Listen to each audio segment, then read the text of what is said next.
ضربة.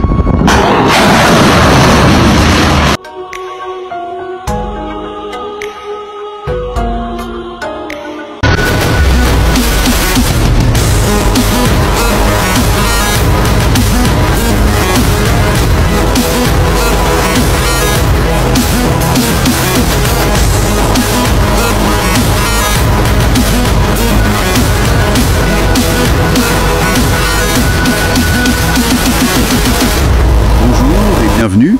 Aujourd'hui, on se penche sur l'évolution de la stratégie militaire en Algérie. On a une source vidéo assez détaillée qui montre une diversification assez surprenante vers la Chine. Oui, surprenante et en même temps pas totalement.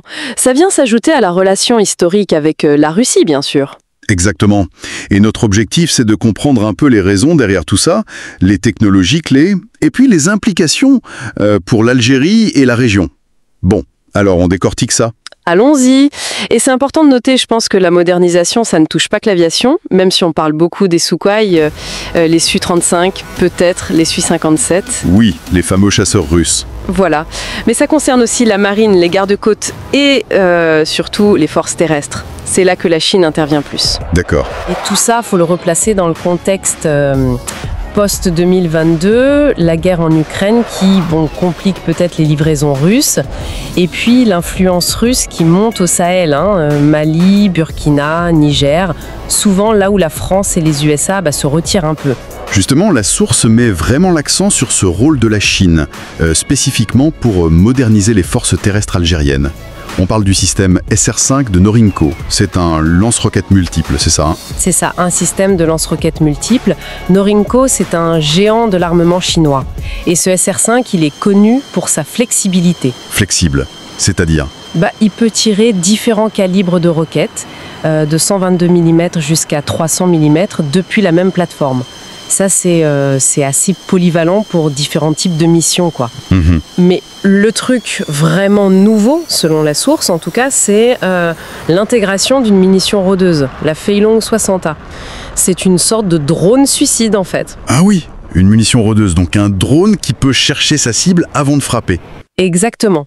Il combine la reconnaissance et l'attaque. Il vole, il cherche une cible de manière autonome et il peut frapper une cible fixe ou même mobile. Intéressant, et lancé depuis le SR5. Oui, lancé directement depuis le SR5.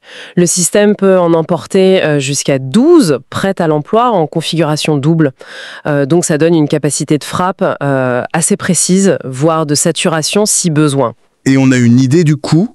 Parce que ça, c'est souvent le nerf de la guerre. L'estimation donnée est autour de 68 000 $ l'unité. C'est nettement moins cher que certaines options occidentales pour des capacités similaires.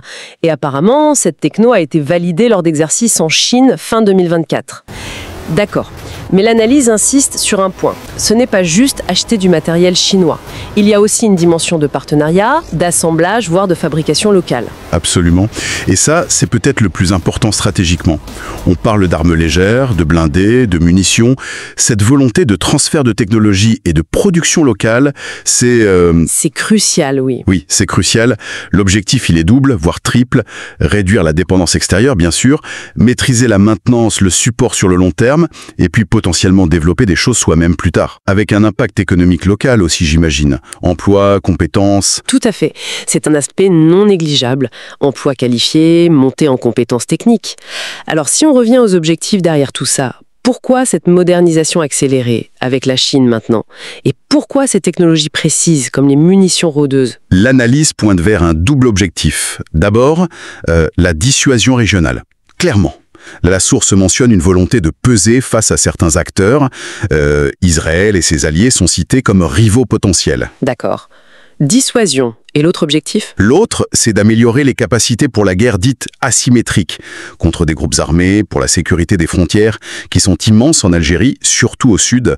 Et là, des munitions précises, moins chères, comme la Feilong 60A, c'est très adapté. Ça renforce vraiment la position stratégique d'Alger sur ces deux plans. Et on voit aussi une stratégie de diversification, non ?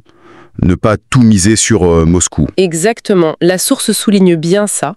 Garder le partenariat historique avec la Russie pour l'aérien de pointe où ils sont très forts et se tourner vers la Chine pour des besoins spécifiques au sol où Pékin propose des solutions intéressantes et peut-être plus disponibles actuellement. C'est une gestion de portefeuille de fournisseurs, en quelque sorte. Ne pas mettre tous ses œufs dans le même panier, comme on dit. C'est un peu ça, oui, pour maximiser l'accès aux technologies pertinentes pour chaque domaine. Donc, pour résumer un peu tout ça, l'Algérie mène une modernisation militaire assez réfléchie, en intégrant la technologie chinoise pour ses forces terrestres, avec des choses comme le SR-5 et ses munitions rôdeuses, tout en maintenant ses liens forts avec la Russie pour l'aviation. L'objectif global semble être une plus grande autonomie et affirmer sa puissance régionale. C'est une bonne synthèse, oui. Et ça ouvre pas mal de questions pour la suite, questions que la source soulève d'ailleurs.